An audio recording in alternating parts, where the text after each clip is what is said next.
Hey everybody, welcome to TIW Podcast. I'm Eric, and today I watched WWE NXT episode 537, which was broadcast on November 28th, 2019. I didn't watch this as it aired. I talked about this last week that I canceled my YouTube TV subscription because I wasn't really using it enough to make it worth the $50 a month, which is a lot. But so just watching this on the network the next day, that's the best way to watch it, I feel like, if you don't have cable, because it is the full episode. Whereas if you watch it on Hulu, it's cut down to just 60 minutes.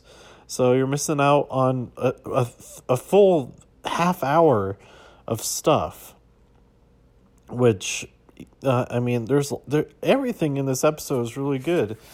One thing I didn't write down, there was a Cameron Grimes promo video package thing in there.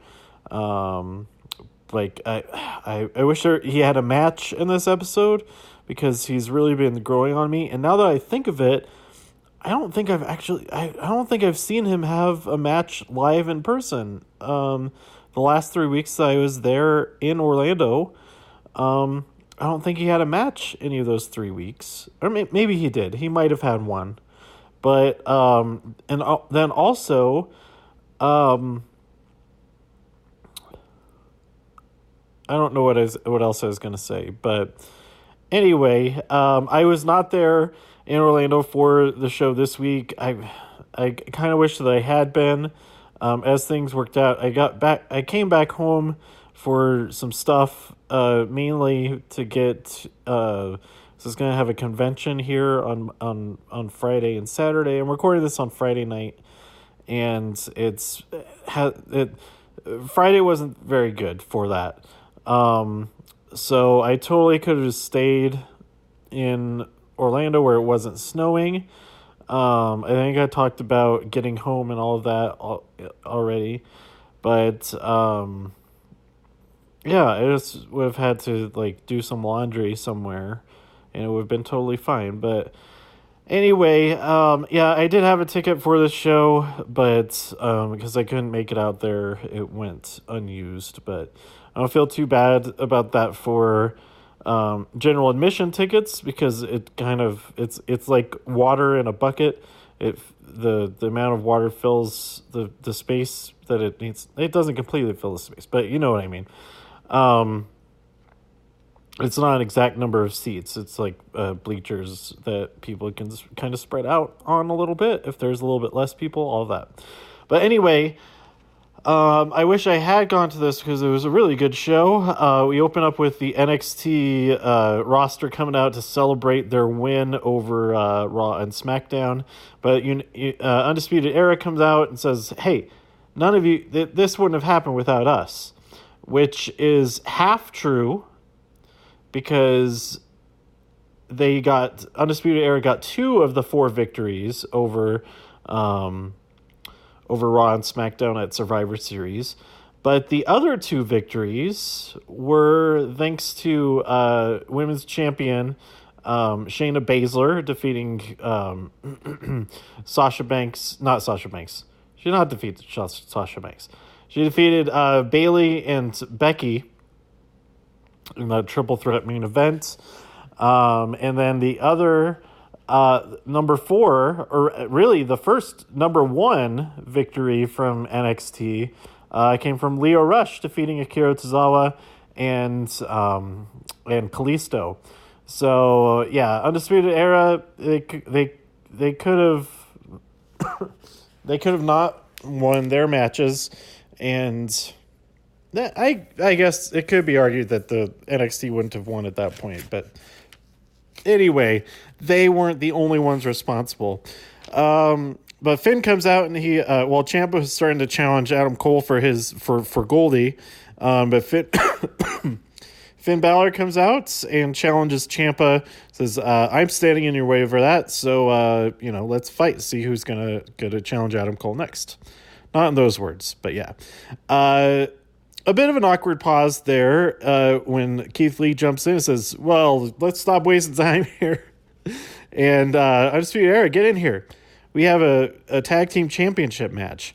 So Keith Lee and Dominic Dijakovic versus Bobby Fish and Kyle O'Reilly. But before that commercial break, Keith Lee sent Bobby Fish out over the top rope to the outside, and he landed pretty funny. And so during the commercial break, he was swapped out with Roderick Strong.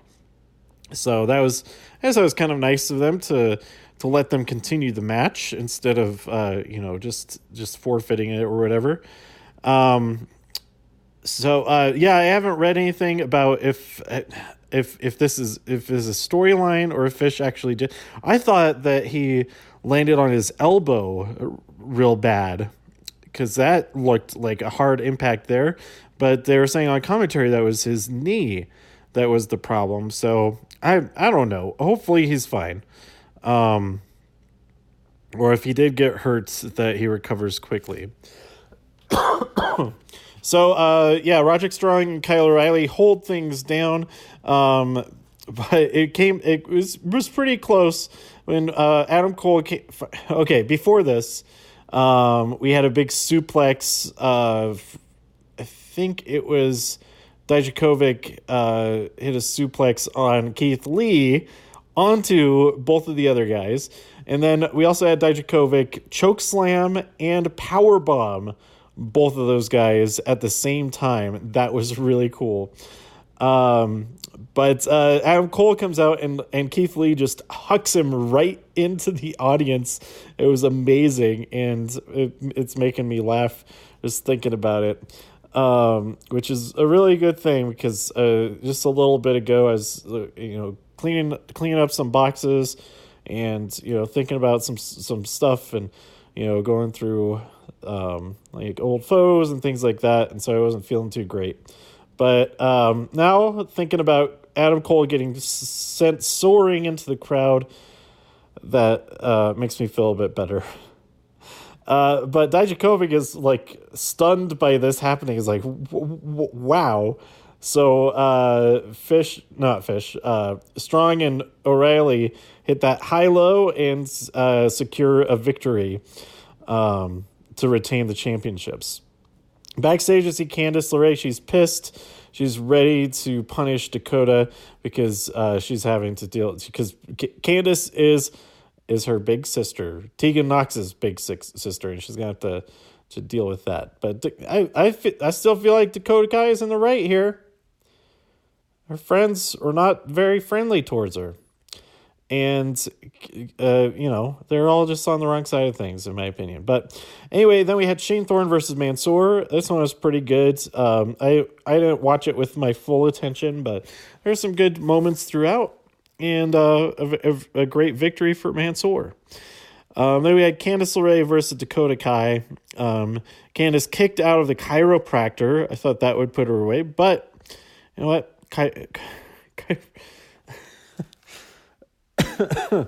Oh yeah, never mind. I'm not gonna say that joke. It's dumb. Candice hit the Gargano escape, which Dakota escaped from. So more like Garga escape, because she did anyway. She went outside and grabbed that knee brace and smacked Candice right in the face. Got disqualified. She continued the attack afterwards. Goes to steal a chair from a guy who was at ringside. He just like shoves him off the chair and grabs the chair. But Rhea attacks as she goes after Candice again. And Rhea is at Candice's side to make sure she's okay. Then we had Akira Tozawa versus Lio Rush. Awesome match. Kind of a continuation of that triple threat from Sunday. Lio Rush eventually wins via final hour. Then we have Xia Li versus Vanessa Bourne. We got a very unflattering picture of Aaliyah at the top of this match, showing her after she got her face busted up. Was it her nose? Did she break her nose? I'm not sure. But I was wondering if they were talking about her on commentary, because I didn't hear commentary last week because I was at the show. Because I noticed that Vanessa Bourne was out there. Well, also, I think it was a dark match anyway. So they wouldn't have been talking about it at that point. But Vanessa was out there by herself last week, and then she was out here by herself again.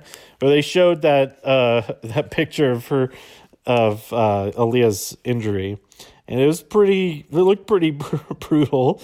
So it was probably purposely made it look a lot worse than it was. But anyway, Xylee wins, and then the Horsewomen attack. And Shayna says, no one had a weekend like I did. I beat Becky and Bayley at the same time.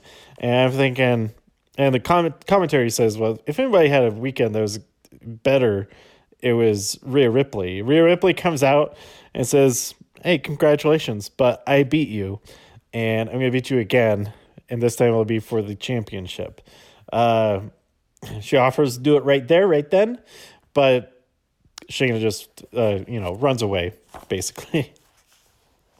Because Rhea had a hell of a week. Oh, my gosh. She pinned Charlotte Flair. So she defeated Charlotte Flair and Sasha Banks at the same time. And she won the War Games match 2-4 with the help of Candice LeRae. And she pinned Shayna Baszler to get that victory. Awesome. And then, at another disadvantage, and then really at a huge advantage once they did get there. Oh, that was the other victory.